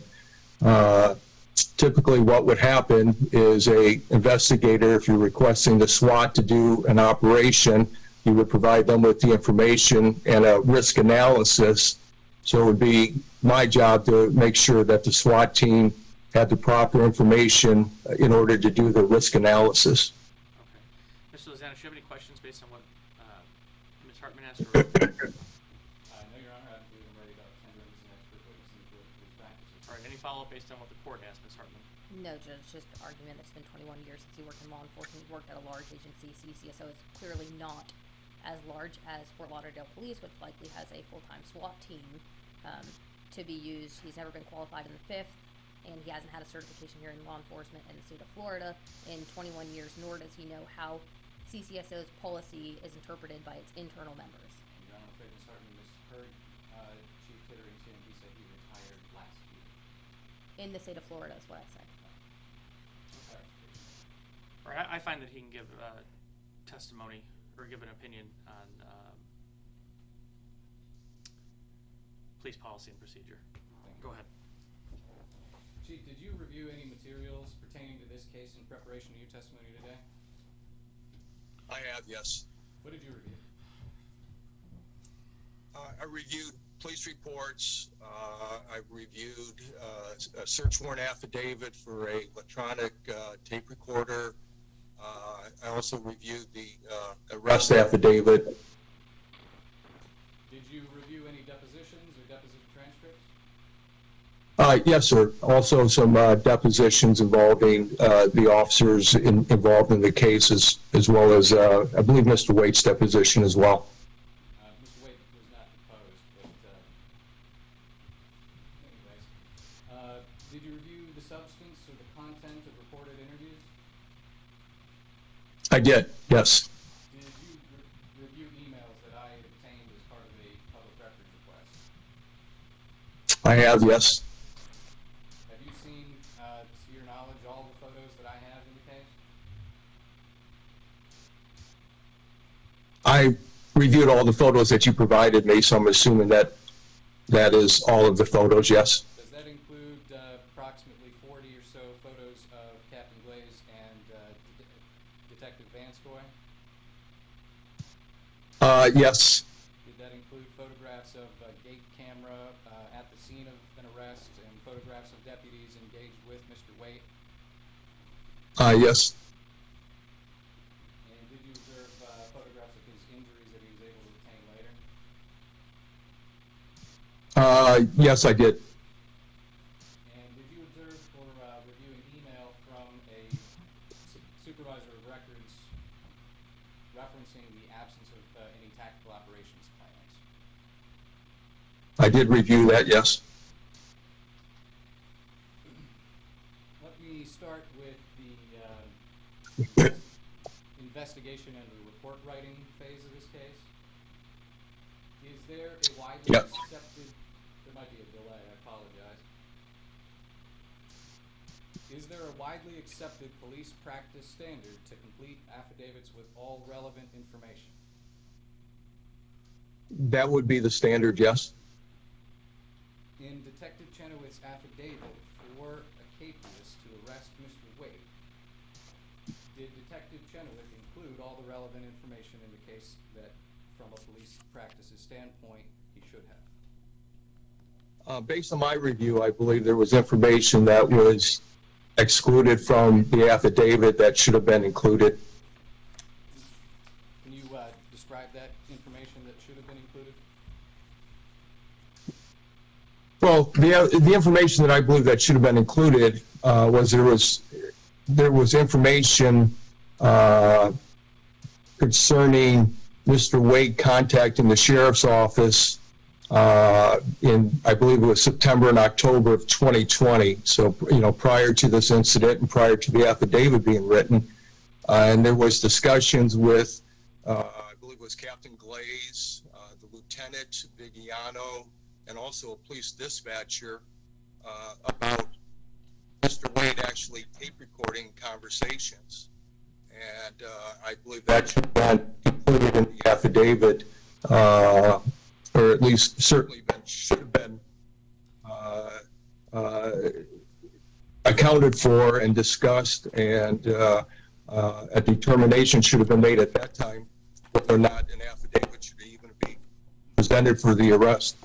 Judge, I'm going to maintain my objection that his expert opinion does not assist you in determining what's material and what's not, which is what he's testifying to. He's saying, well, I would have included this, well, I would have included that. You can make that finding yourself without his assistance. So we do also have to keep in mind that while Your Honor has much more experience than a layperson would. No, because it's still not going to. A Leon, U.S. v. Leon is to be determined by Your Honor, not by the members of the jury. So it's either the warrant's valid or the warrant's not, and that's established by you, not members of the jury. That's not a legal argument to be made at trial. It's a pretrial motion. Response?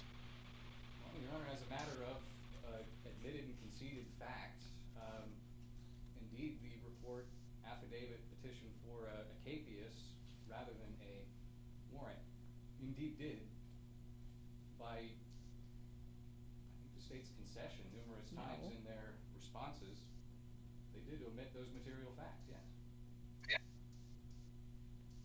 The state admitted what Mr. Tittering was just saying was absent? I believe in the state's responses, they've confirmed that, well, I mean, Your Honor can read. Right, no, I understand that, but he's also not charged with those particular calls. Correct. And one call was to the 911 dispatch operator. Mr. Tittering, hold on a moment, I'm gonna place you in a...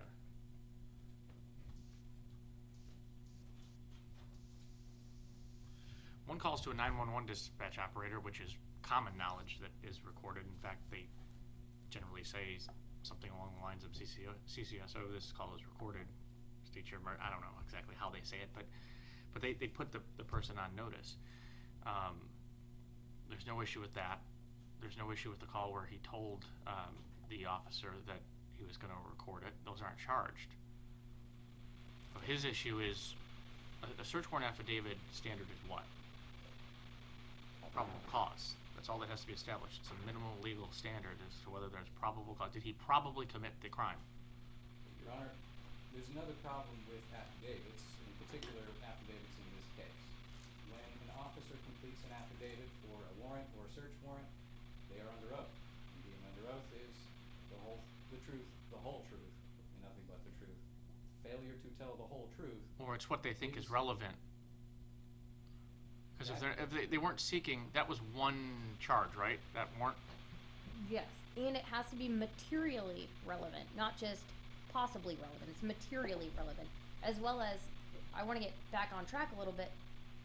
This expert opining as to what should have been included is for Your Honor to determine. It's not, he can't opine what you need to find.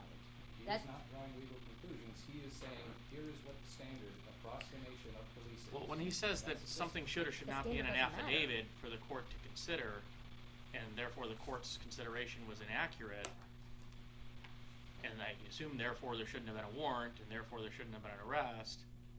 We have a lot of assumptions there, Your Honor. Yeah, well, I think that's the rabbit hole you're going down, though. The place I'm going is just that the warrant was deficient from a police practices standpoint, and I believe Chief Titterington will testify that his position is if he had that kind of warrant come to him as a supervisor, he would send it back and say, no, you need to do more work. But practices... Does that get us all the way to legal conclusions? No, of course not. As the state knows, Your Honor is the only one who can make finding non-legal conclusions, but can it assist a trier of facts, including lay jurors? And Your Honor, I believe that, I don't know how to say it, pretty obviously does. The But jury'd never hear that, though. right, Jury would never hear that. That either, is it free trial? one way or another, that motion dies today, whether it's granted or it's denied. That issue's over. In resisting with and without, and in resisting with and Batlio cases, the state has to prove, as an element of the offense, lawful execution of a legal duty. We're not there yet. Any evidence of failing to support that duty, such as, and again, this is only one piece of much evidence that will come. A warrant is. Across. It's one piece to say, you know, our position. I understand, but a warrant is presumed probable cause. It is presumed to be valid once signed by a judge. So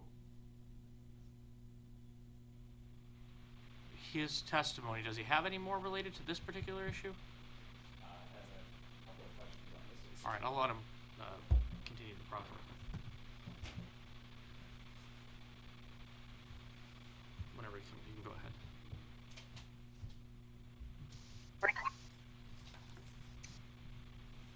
All right, so Chief Titterington, you were testifying. Captain Glaze knew in 2020 that Mr. Wake was recording calls. Based on my review of the information, there were at least three members of the sheriff's office that were aware of this, yes. And that included an incident where a 911 officer, Nicole Connolly, told him it was okay to record? That's my understanding, yes. And it was then Sergeant Vigiano who told him all calls are recorded? Yes, That's what he told him based on the transcript I reviewed. And the affidavit that, for the same day as the call that led to the first warrant, or first capias, which is not a warrant, was on 1/6 where he again said, this call should be recorded? Judge, this is all I'm saying, none of this is opinion. He's asking facts where the truth of the matter asserted, whether someone knew or shouldn't know. How does Mr. Kitterington know if someone knows or doesn't know? Response? I'm just asking him to confirm the basis of what led to the basis of his opinion. This is not the truth of the matter asserted. I've already introduced all the exhibits that prove what he is talking about. Then those statements don't need to be in evidence, nor does testimony need to be elicited about that. He read the reports, he read the affidavits, that's how he established his opinion. What's his opinion? Asking an expert how he came to his opinion is normal for expert examination. Rephrase your question. Well, Your Honor, he's already answered my questions. But my next one is, Well, Chief. then strike his answer and rephrase your question. All right. So, Chief, did you base your opinion in part on your knowledge or what you've seen in those reports that Michael Waite told Captain Glaze he was recording? Go ahead and answer. Yes, it did, yes. And was it also partly a basis for your opinion that Nicole Connolly told Mr. Waite it was okay to record? That's correct. Was it also part of the basis of your opinion that then Sergeant Vigiano told him all calls with the Sheriff's Office are recorded? Those were the three factors that I did consider in reviewing this case, yes. And did you also consider that Mr. Waite had said something about recording the same day as the call that got him arrested? I'm sorry, could you repeat that, please? So was it also part of your basis of your opinion that even the call that wound up getting Mr. Waite arrested, he had said something about these calls should be recorded? That's correct, yes. So considering those bases of your opinion from a police practices standpoint, was the affidavit for a capias to arrest him was that affidavit deficient? I believe both the affidavit as well as the arrest, I guess the arrest affidavit as well as the search warrant, yes. Now, is there also a widespread police practice to assume you're always being recorded? In this day and age, yes. Can you tell me about that? How did that happen? I'm going to object. This is all based for a jury to determine. That's not what we're here for today. Whether an expectation of privacy is a triable fact for the members of the jury to find, which I've already laid out in Florida v. Sells, which you've articulated this morning during the C4 motion, that is a triable fact. Whether or not there was an expectation of privacy at the time that Detective Chenoweth filled out that affidavit has everything to do with whether or not that affidavit was sufficient. He's proffering. I'll allow the question. So, Chief, is there any widely accepted police practice to always assume that you're being recorded? Yes, for the last several years I've trained my officers, and I've been part of training classes where I've been taught that with today's technology, just about every citizen, every one of us, has a tape recorder and a video camera on their person. And also, you can consider Ring doorbells, surveillance cameras.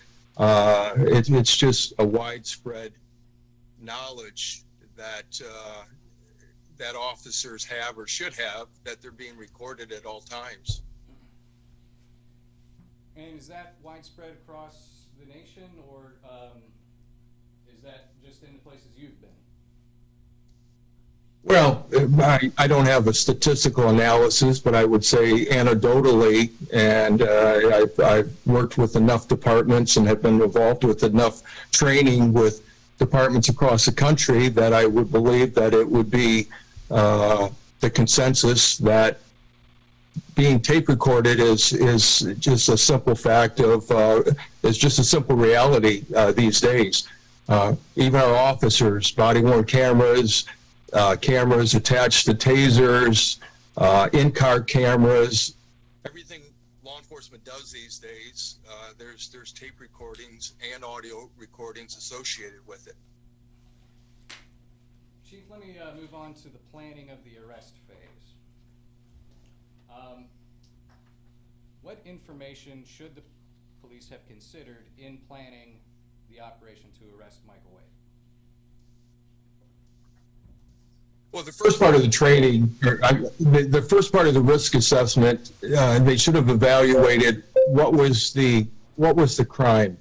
Was it a violent crime? Was it a robbery? Was it a homicide? Was it a rape? What was the investigative goal? What was the basis for the charges against the suspect? That would be the first thing that you would want to evaluate when you're making a tactical decision on how to arrest someone. Would they also have been well informed to examine past incidents, threats? Absolutely. And the fact that he lived on a place with a fence, a fortified compound, barbed wire, would that have been taken into consideration? Yes, certainly all of those factors should have been taken into consideration.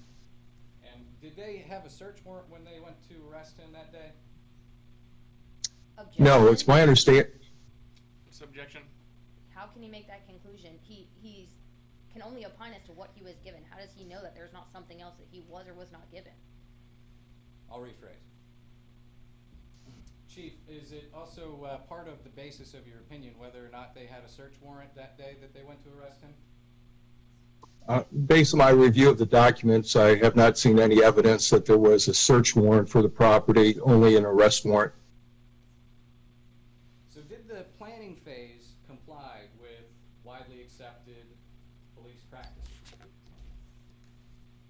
No, and I don't think it complied with their own department policies or practices either. What is the standard required by Citrus County Sheriff's Office, General Order 715? I don't have it in front of me, but in essence, it says that any type of a planned arrest should encompass a written tactical plan or operational plan being prepared. And was the fact that no plan was made, did that affect your decision or your opinion, I mean? Certainly, it told me that they violated their own policy as well as the industry standard for acceptable police practices. What's the purpose of doing a tactical operations plan?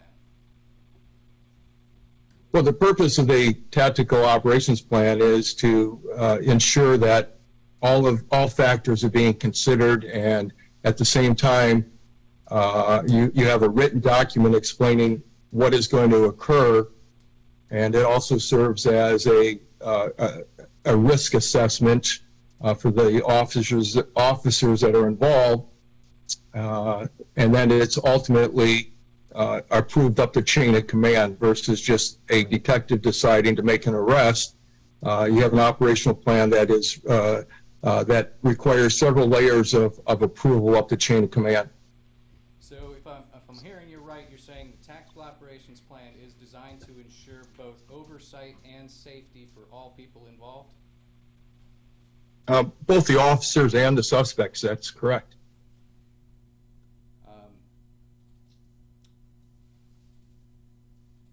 So did the planning phase here to arrest Michael Wade on February 19, 2021, did that comply with local or national or other widely established and followed police practices?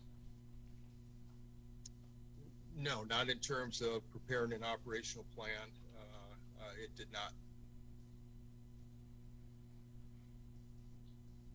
One other question on that. Did you observe any, in your review of the case, and did this affect your opinion, a plan A to allow Mr. Waite to come in with a lawyer? No, I did not see any evidence that was considered. And on the day they went to arrest him, was that an exigent arrest in your opinion?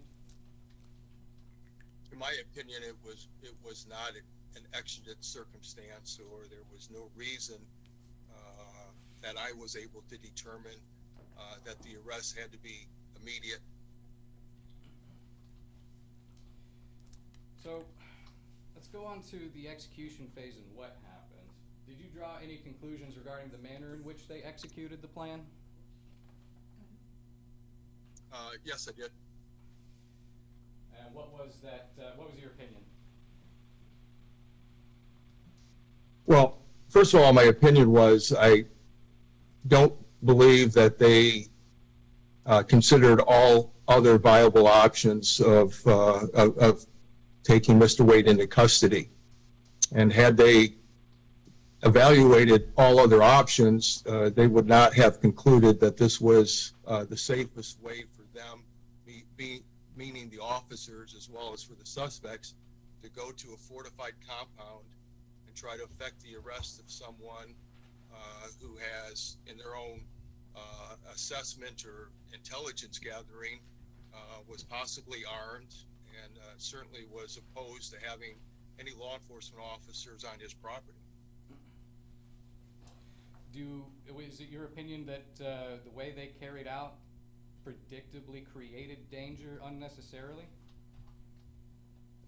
Yeah, one of the things that I teach officers, I guess it's my slogan is, if it's predictable, it's preventable. And I think the end result here was very predictable, and therefore, through proper de-escalation techniques and proper planning, I don't believe any of this would have occurred. Did the execution, the way they executed it, violate any national, such as NTOA or other standards? Certainly it did, yes.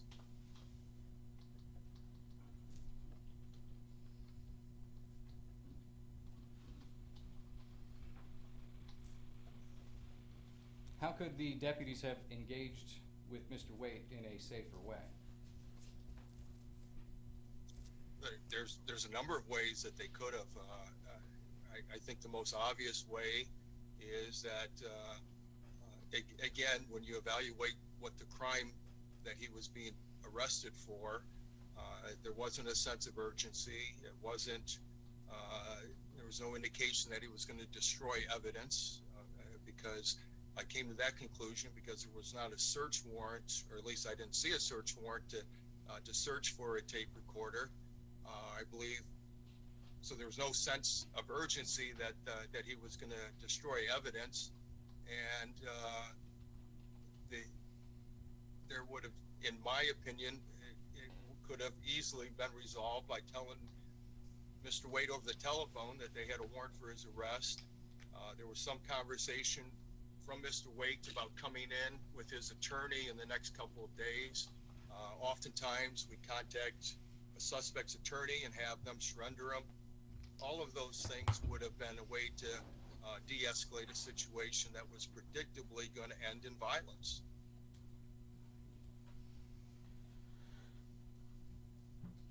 Were you able to develop your own opinion on whether or not the police used excessive force in bringing Mr. Waite into custody? I could not offer an opinion on whether or not they used excessive force.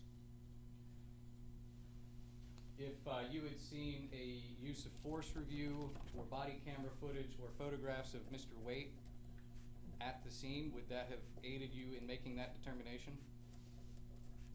Yes, I was not provided any documents that indicate that a use of force, typically when a taser is deployed, it's the industry standard that a use of force would be conducted and reviewed, and the department would make a conclusion on whether or not it was appropriate.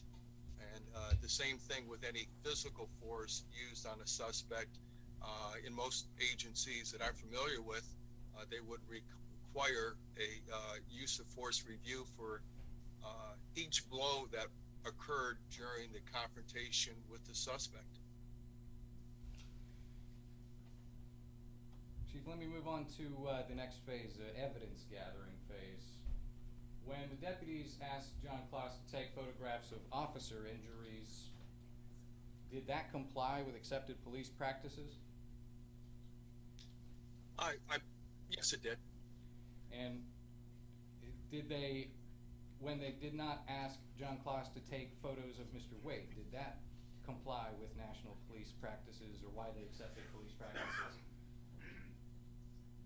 Well, I would have expected if there was a use of force review, which, again, in most agencies that I'm familiar with, and as far as the industry standard goes, if there was an indication that force was used or that injuries, that there were injuries to the suspect, that those injuries would have been photographed as part of the use of force review by the supervisor of the sheriff's office.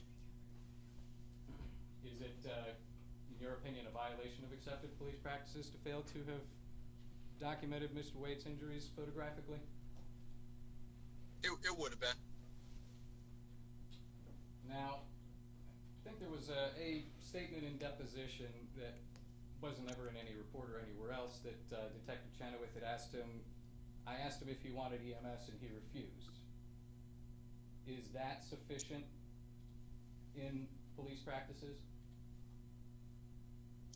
No, if the officer has knowledge that a prisoner is injured, in most agencies that I'm familiar with, they would have required a medical release to ensure that the suspect was not seriously injured.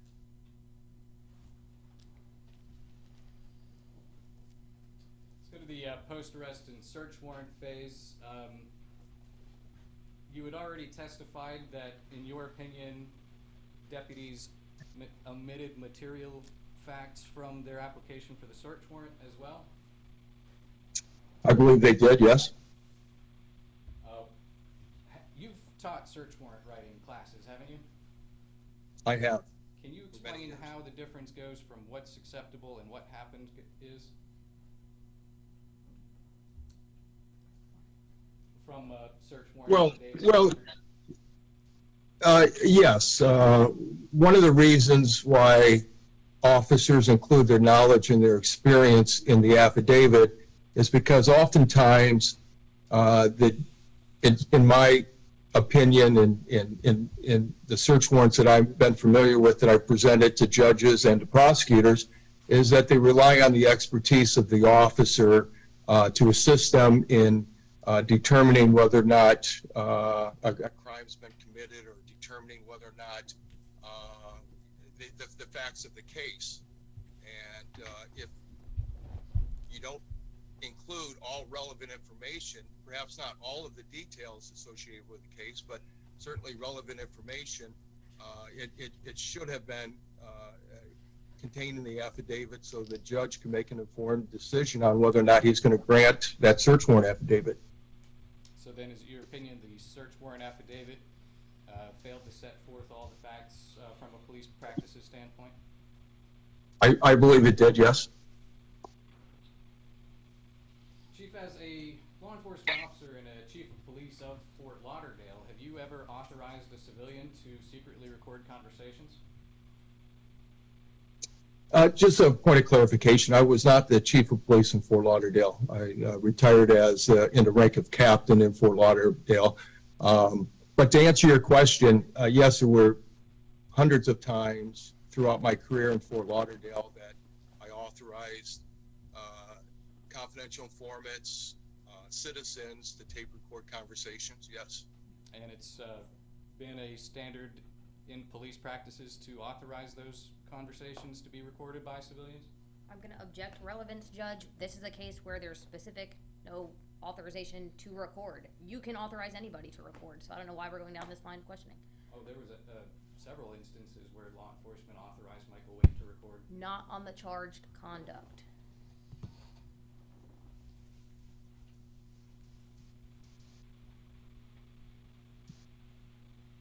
Just because Isn't this really kind of asked and answered, though? Chief, have you fully answered that question? If the question was, have I ever authorized individuals? Yes, I have authorized individuals to tape record conversations. What he allowed someone to do is completely irrelevant. Would it be your opinion? Hold on, there's an objection and it's sustained. It's sustained. Strike that answer. If I may request a recess after this, I'm getting somewhat fatigued. Yeah, I know. I'm with you. Your Honor. Chief, do you have an opinion on whether or not members of the Citrus County Sheriff's Office led Mr. Waite to believe he was okay to record them? Objection, how is he giving the knowledge, intent, or state of mind of a defendant? He can't opine to that. Can you rephrase that? Because Chief. he's not a psychologist. Right. Chief, did, in your review of the documents and the content of recorded calls, from a police standpoint, would that have suggested to you that a person was authorized to make secret call recordings? What? Objection, still state of mind. Based on what you've done This is as a legal captain conclusion. hundreds of times? This is a legal conclusion. You're asking him to conclude whether his recording was lawful, and he can't make that conclusion. That's the court's province. I don't mean to ask that question, Your Honor. I mean to ask whether or not Mr. Waite was led to believe that How would he know if Mr. Waite believes or not? from That's observing something- the recording calls and conversations. And Chief, if you haven't been able to form an opinion, you can say that. That's not, he can't answer until the objection is ruled upon. That's not a policy and procedure. That is not a use of Yeah, force. you're asking what Mr. Waite's opinion or state of mind was at the time, and I don't think this witness can answer that. I don't believe, He's not permitted to answer that. Let me put it that way.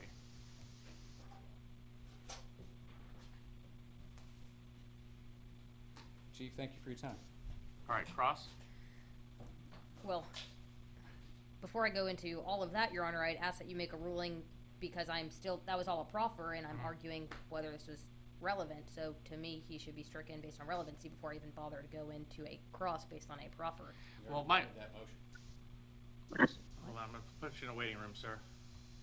Okay, thank you. What was your response?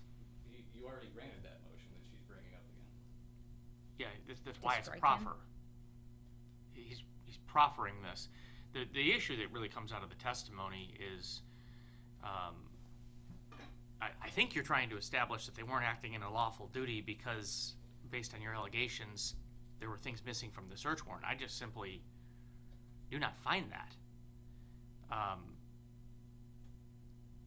It's just a search warrant is it's like the bar exam. It's a minimal competency test. You just have to leap the PC bar. For the bar exam, you just have to pass. You don't have to score the highest score. You just have to get past that low bar. And the question is, was there probable cause? And if there was probable cause, then his testimony really doesn't change that. It doesn't change whether there's PC or not. You're arguing best practices, and you're arguing they should have done some things differently. And Good faith and reasonableness, which are also cornerstones of the Fourth Amendment, Your Honor. right, no, I understand, but could they have left these things out because they didn't charge those calls and didn't think it was relevant? They're cops, not lawyers.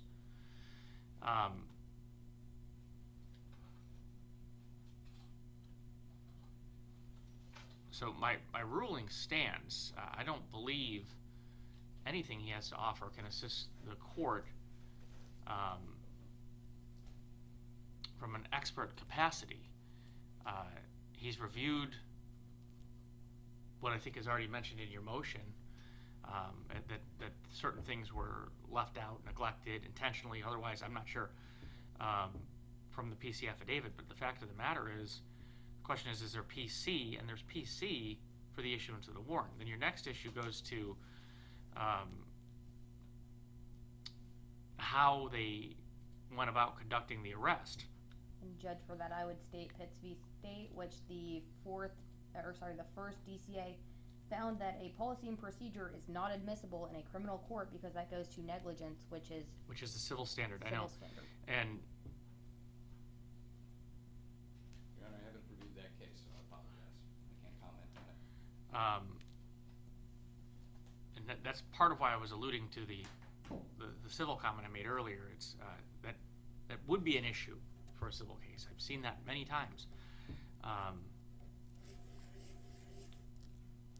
But the policy itself is arguably the policy doesn't come in.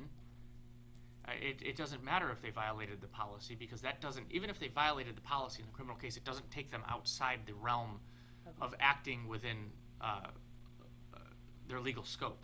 They may not do it pursuant to what the agency tells them to do as far as best practice to prevent them from getting sued, but, and that's probably the purpose of the policy, but it doesn't make their act unlawful, which is what you're alleging. Which, if it was any one thing, but when things are building up, does that not get somewhere? Can that never get anywhere? What? I mean, enough acts of bad faith can't add up to. I mean, there's a lot of assumption, though. Your argument is rested on that they should have included the fact that there were 911 operator and he told the captain that the call was going to be recorded. I don't think that's accurate. I don't necessarily think that needs to be in there because those calls aren't charged. Your assumption also requires the court to believe that because a 911 operator told him calls are recorded, that all calls all the time are going to be recorded. Videoing in public and the name escapes me, the case in the conference room is a completely different issue. McDonough v. Fernandez run. And was an issue of first impression, and it changed a lot of things as far as law enforcement goes. This is not recording on the street with a video camera during an arrest. That's not what this is. That's well settled at this point. I think you can argue it's well settled. I think there's still some argument out there, but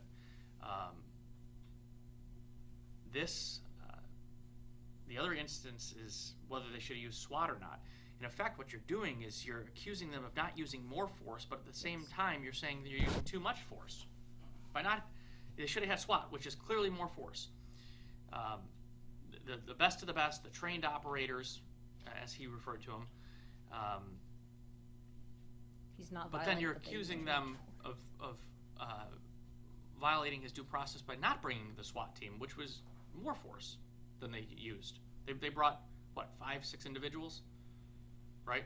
Your Honor, I believe, Chief, if this had come up while Chief Titterton was still here, I believe he would tell Your Honor that the SWAT team have advanced training in bringing people into custody safely, and that the people who did go out there did not have that SWAT role, weren't doing that training regularly, and did not bring Mr. Waite in safely, which I believe is admissible. I mean, right, but you're also blaming Mr. Waite's conduct on the law enforcement officers. What he said is this was going to be a violent event. Well, not a violent event from the law enforcement perspective. He's basing his opinion that it's going to be a violent event based on statements that your client had previously made. You can't have it both ways. I mean, it's just, I understand what you're saying, but it doesn't change whether they were in the lawful execution of a duty. Is it negligence? That's an issue for another courtroom. Your Honor, I believe it, again, I don't need, or I should not be held to the standard where each individual witness proves my entire case by themselves. I believe the standard is each witness gives you a piece. And while it may not be enough to get us to the end zone just by Chief Titterington, again, coupled with Dr. Wright, coupled with CSS Kloss, coupled with our examination of the deputies soon, it's a cumulative process. Sure, sure. Trying to answer your question, though. All right. I've already ruled on that motion and reiterated all that just now. Do you have any more for the chief? Is he still there? Well, actually, you're up for cross. Yeah, Well, please. Your Honor, the thing is that if you're going to find that nothing he said is relevant, then there's no need for a cross because he'll be stricken. It just does not assist the trier of fact, which is Correct. me in this particular case. These are legal determinations to make And so Your Honor can strike him in a criminal case. as a witness without me having to go into anything. Well, I've already done that. Yep. That was a proffer. So if you have nothing else, then you have nothing else. Ms. Diaz? Yes, Your Honor, I'm sorry to interrupt, just a housekeeping matter. All these officers out here worked last night, they're gonna work again tonight. Some of them have childcare issues and they just wanted to know if there's any way this court is going to go That's into the fine. evening hours so they We're can probably going to have stop about 4. 4 o'clock, I'll let Yeah. them know. Thank you. if we can land the plane at that Do- point. Well, before you go, Ms. Diaz, Mr. Rosanich, I know that you don't, I know you said who you expect to call, but do you have an expectation of who you're gonna call today so that these officers can go home and change before they have to go back out on the road? They have not slept either, and they're gonna work again tonight. If we are going to stop in 2 hours. Well, you've got 4 more witnesses. You'd be here till 8, 9 o'clock, so. That depends, yeah, largely on, I mean, it keeps depending on how many legal conversations we have to have, which is very enlightening. If you fully, at the most, who will you call so I can send everyone else home? I don't think I have enough time to get done with Chenoweth, and he would be my third. So is he next after this? No, he would be my third after this. So who do you have after this? Because we're gonna move on to the next witness. Who?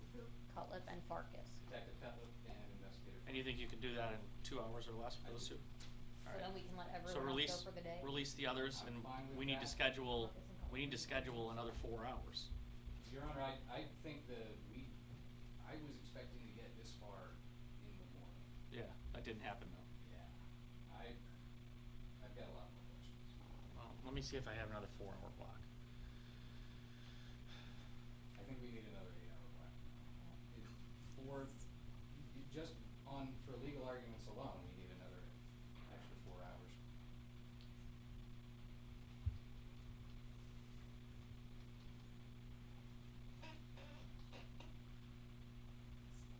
What is that Munn change of plea? Thursday the 12th. That may take a little bit of time. Who's Munn again? That's the aggravated animal cruelty that buried the That's animal right, bodies. Colorado. Well, that's the only thing it looks like I have that day is 8:45 to 9, so even if it was 9:30, What is it? Munn. That's gonna be a change of plea, Your Honor, and then we'll set a sentencing date. That's what I believe. Okay, how's the 12th look? Is Munn the only thing I have that day? All right, how about 9 a.m. on the 12th? I don't want to push this out much farther than that because of the convoluted issues, and it doesn't get better with age. Works for me, Your Honor. Does that work? I'll make it work. All right, let's block off all day on the 12th, 9 to 4 on that. Thank you. That's what we'll do. All right, let's get these other 2 witnesses in here. Let's release everybody else. Hopefully they can find some coffee. Yeah, release. Just tell them it's gonna be reset for the 12th, Tiffany, because we're not gonna reset from the 11th. And the rule of sequestration still? We'll handle I that. will let Yeah, them she'll all handle know. And Your Honor, I will check with the defense attorney for Mr. Munn, but my understanding was it was just gonna be a change of plea and we were gonna set off. That's what it's set on my calendar for, so. Right. I know the defense, it's Bangos from Pinellas County. Right. Yeah, that's what I would expect. All right, who's your next witness? Defense calls Joshua Cutler. I have to release your, Oh, sorry. I'm gonna,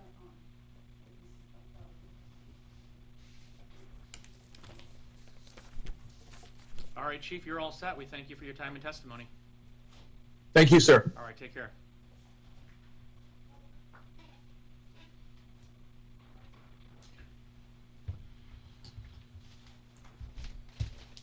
Getting warm in here? I get cold when I'm in the middle of hearings. Yeah, usually this courtroom's pretty cool. Your Honor, Sergeant Blair is out of town starting this Friday, and he'll be out of town for 2 weeks. So perhaps Mr. Lozanich can call him out of order? I don't think I'm gonna call Sergeant Blair himself, so. That'll also go At into all? consent. We can release him. Okay.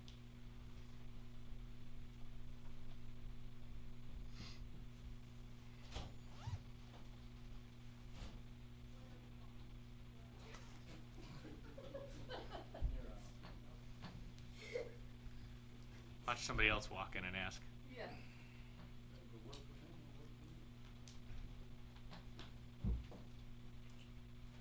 The way Patty phrases things, I just wish I was that painted. Are they calling the witness? Yes. I don't know.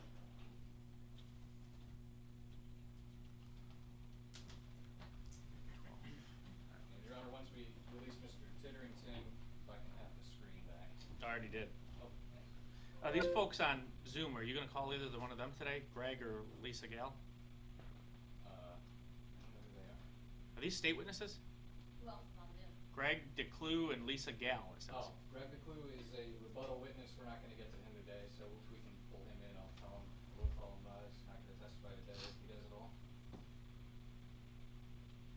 he's gonna be on now. And then, are you calling Lisa? All right, here's your witness, Mr. Lozanich. Go ahead and inform Yeah, him. we're not gonna reach Ms. Vendiglia today either. Hey, Dr. DeClue. Yes, sir. We have come to near the end of the day, and we are not going to be finished with my side of things yet. So as a rebuttal witness who wouldn't be called during my side, you're not going to testify today. Maybe sometime soon, but it won't be today. We're reset for the 12th, and you and I will have to have conversation about, you know, all that sometime later, if that's okay with you, sir. Yes, it is. I'll talk to you later. Thank you, sir. Thank you, Doctor. Thank you, Doctor. All right, goodbye. Donna, did you say on the 12th for a full day? Full day. Thank you. I have it, so. And Your Honor, I was requesting a recess for, I believe with one we'll still have some All right. time. If I can Let's handle this Lisa Gale first. Is she yours as well? Ms. Vendiglia? Yeah, it says Lisa Gale. I'm not sure who. Hi, can you hear me? All right, reach out to him later. I'm gonna cancel this. I think that's probably Lisa Vendiglia. Yeah, we're not gonna reach her today either. Well, I'd also ask that if you want someone to appear by Zoom, that you get joint stipulation for that, because I was unaware that a lay witness was gonna be appearing by Zoom. Oh, sorry, I did not know that was an issue. She's ex-CCSO, so I thought you guys were gonna reach out to her on. Okay, go ahead and let her know. Hey, Ms. Vendiglia? Yes, sir. We are done. We are not going to be reaching your testimony today. We are reset for the 12th. You're still under subpoena. If you can please log back on the 12th at 9. Is that day available to you? Just give me one moment, please. At 9 a.m., you said? Is she rebuttal?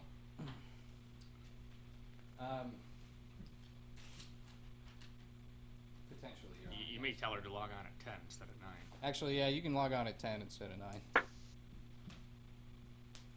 Okay. And you said 10 a.m.